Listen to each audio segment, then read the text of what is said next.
મેઘરાજાએ ધમાકેદાર બેટિંગ કરી છે અને સમગ્ર જિલ્લામાં સાર્વત્રિક વરસાદ ખાબક્યો છે। ઓલપાડના કીમ વિસ્તારમાં ધોધમાર વરસાદ વરસ્યો છે। અમૃતનગર, સહકારી જીન સહિત નીચાણવાળા વિસ્તારમાં વરસાદી પાણી ભરાયા છે। કીમ રેલવે ઓવરબ્રિજના સર્વિસ રોડ પર પણ પાણી ભરાયા છે અને ઠેર ઠેર પાણી ભરાતા અનેક વાહનો ખોટવાઈ ગયા હતા કારણ કે ખરાબ થઈ ગયા હતા। બાળકો પણ વરસાદની મજા માણતા જોવા મળ્યા। દરેક જણાને તકલીફ પડે છે। આનાથી રોગચાળાઓ વધવાની શક્યતા છે। માખી મચ્છરનો ઉપદ્રવ વધે છે। બીજું કે નાકા પર જ જેઈબીનું ટ્રાન્સફોર્મર છે અને કોઈક વાર એમાં વાયર લીકેજમાં પ્રોબ્લેમ આવ્યો અને કરંટ ઉતર્યો તો એમાં પણ શું થાય એ કંઈ નક્કી નહીં।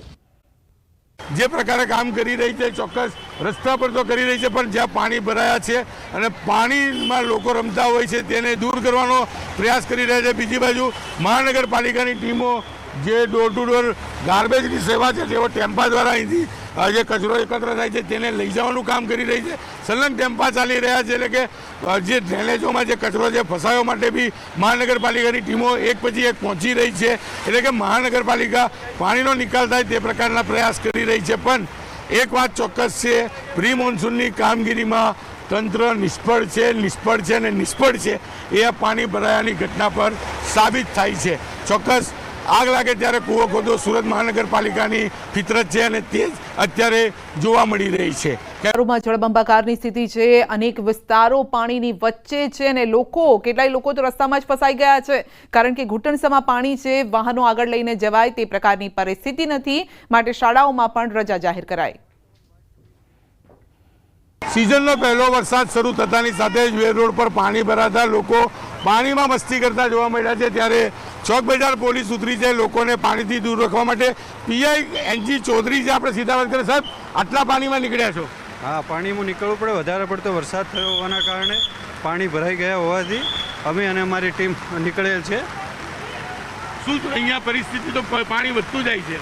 પાણી ગટરમાં ચાલુ છે। એસએમસીની ટીમ બી આવી છે। ગટરની અંદર જ્યાં પાણી અટક્યું હોય એ પાણી નીકાળે છે, એટલે પાણીનો જાવક ચાલુ છે। સતત વરસાદના કારણે ભરાયેલું છે પાણી। લોકો પાણીમાં મસ્તી કરતા જોવા મળી રહ્યા છે અને લોકો બહાર આવ્યા છે। ધીરે ધીરે બધા લોકોને એમને જે એમના ઘરે મોકલી રહ્યા છીએ। બિલકુલ પોલીસ નીચાણવાળો રોડ છે અને બાજુમાંથી તાપી નદી અને ખાડી પસાર થતી હોવાને લઈને પાણીનું જળસ્તર સતત વધી રહ્યું છે।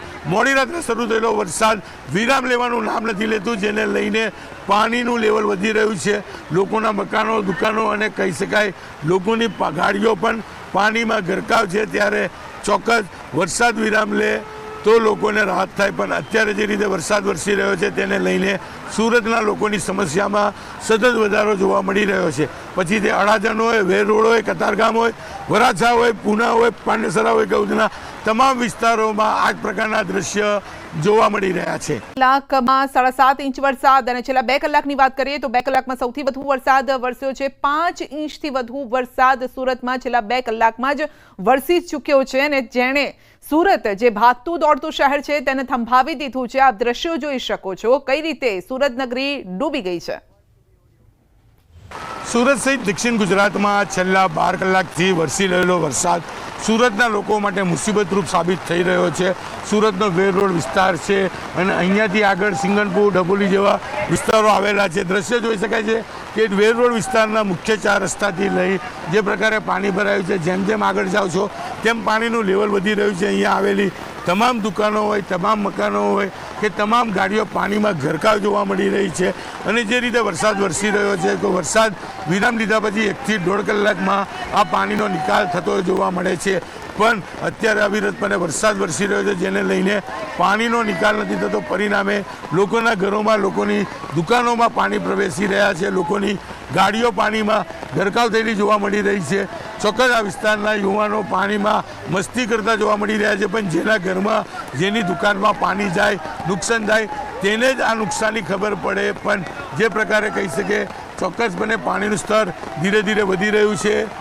ત્યારે કહી શકાય કે અહીંયા હોસ્પિટલ, વરદાન હોસ્પિટલ અને આઈસીયુ આવેલું છે।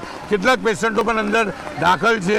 ત્યારે તંત્ર દ્વારા જરૂર પડે તો અહીંથી તમામ દર્દીઓને રેસ્ક્યુ કરવા માટેની વ્યવસ્થા કરવી પડે તેવી સ્થિતિ છે, કારણ કે આ વિસ્તારમાં આવેલી આ 2 હોસ્પિટલો છે કે જ્યાં આગળ મોટા પ્રમાણમાં આ વિસ્તારના લોકો સારવાર લેતા છે. આઈસીયુ પણ છે, ડિલિવરીની ઘણી બધી મહિલાઓ અંદર દાખલ છે. ત્યારે ચોક્કસપણે જરૂર પડે તો અહીંયા રેસ્ક્યુ ઓપરેશન કરવા પડે તેની તૈયારી બી તંત્ર દ્વારા કરવામાં આવી છે. સુરત શહેરમાં 6 કલાકમાં 7.5 ઇંચ વરસાદ. સુરતમાં મેઘરાજાની તોફાની બેટિંગ અને શહેરના અનેક વિસ્તાર જળબંબાકાર થયા છે. અડાજણ વિસ્તારમાં પાણી ભરાઈ ગયા છે. ચોકસીવાડી વિસ્તારમાં ઘૂંટણસમાં પાણી ભરાયા છે. કૃષ્ણનગર સોસાયટીમાં પણ પાણી ભરાયા છે અને ઘરમાં પાણી ભરાતા ઘર વખરીને પણ નુકસાન થયું છે. તો છેલ્લા 2 કલાકમાં સર્વત્ર પાણી થઈ ગયું છે. यहाँ कुछ होता नहीं है, आते देखते ना चले जाते और कोई मगजमारी नहीं. बारिश चालू हुआ तो सबके दुकानें डूब जाती है, ना कुछ कोई आता नहीं है, कुछ नहीं. बारिश रुकेगा तो साफ भी ढंग से होएगा नहीं. ચોમાસાની શરૂઆત થતાની સાથે જ પહેલો વરસાદ અને વરસાદે સર્જી જે સુરતમાં તારાજી દ્રશ્ય જોઈ શકાય છે. લોકો આ પાણી વચ્ચેથી આવવા મજબૂર બન્યા છે. એક બેન પરિવાર સાથે આવતા જ આપણે એમની સાથે વાત કરવાનો પ્રયાસ કરીશું. बहन जी क्या नाम है आपका? मेरा नाम पुष्पा गिरी है। हाँ, कहाँ से आ रहे हो? मैं बड़ौदा उधर सॉरी अपना वडोदरा रोड है ना उसके और आगे से आ रही हूँ। यहाँ पे कुछ तो व्यवस्था करनी चाहिए। कितना पानी है आगे? बहुत पानी है, गले तक पानी है। आप कहाँ घर से आ रहे हो कि किसी के घर जा रहे हो? किसी के घर से आ रही हूँ, घर जा रही हूँ, पालघर जा रही हूँ।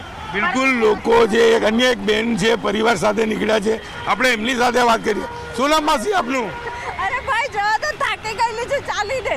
એવું છે ભાઈ, આપનું નામ? ભૂપેન્દ્રભાઈ. ભૂપેન્દ્રભાઈ, કેટલું પાણી? બહુ પાણી, કમર ઉપર ને પ્રાણનાથ હોસ્પિટલ સુધી થોડું બાકી છે, પછી એના અગાડીથી વધારે પૂરતું છે પાણી. કેટલું લોકોના ઘરોમાં પાણી ભરાયું? ને ઘરના અંદર તો ઘણું પાણી છે બધાના, ને દુકાનોમાં બી ઘણું પાણી ઘૂસી ગયું.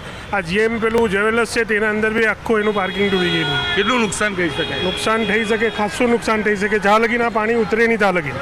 બિલકુલ પાણીનું લેવલ વધી રહ્યું છે, કારણ કે આ વિસ્તાર વેર રોડ વિસ્તાર ખાડીમાંથી પસાર થતો હતો અને જે પ્રકારે આ પાણી ભરાયા છે, લોકોના ઘરોમાં પાણી પ્રવેશ્યા છે. આગળ જવું હિતાવક નથી, પણ ચોક્કસ વરસાદે સુરતમાં તાનાજી સર્જી જેવું સ્પષ્ટપણે દેખાઈ રહ્યું છે. કેમેરા 78 તાલુકામાં વરસાદ. સુરત શહેરમાં 6 કલાકમાં 7.5 ઇંચ વરસાદ ખાબક્યો છે. કામરેજમાં પણ 5 ઇંચ વરસાદ, માંડવીમાં 2, તાલાળામાં 1.5 ઇંચ, માંગરોળ, સાગબારા અને વ્યારામાં પણ 1.5 ઇંચ વરસાદ વરસ્યો છે. સુરત પાણી થઈ ગયું છે. કામરેજમાં પણ 5 ઇંચ વરસાદ, માંડવીમાં 2, માંગરોળ, સાગબારા, વ્યારામાં પણ 1.5 ઇંચ વરસાદ વરસ્યો છે. અને જે રીતે છેલ્લા 6 કલાકમાં વરસાદનું જોર રહ્યું છે, 7.5 ઇંચ વરસાદ સુરતમાં, એટલે કે જે રીતે આગાહી હતી આગાહી મુજબનો આ વરસાદ રહ્યો છે અને સુરત પાણી થઈ ગયું છે. સુરત ડૂબી ગયું છે. ઘૂંટણસમાં પાણીમાં લોકો ચાલી રહ્યા છે. 3 કલાક ગુજરાતના 6 જિલ્લા માટે ભારે છે.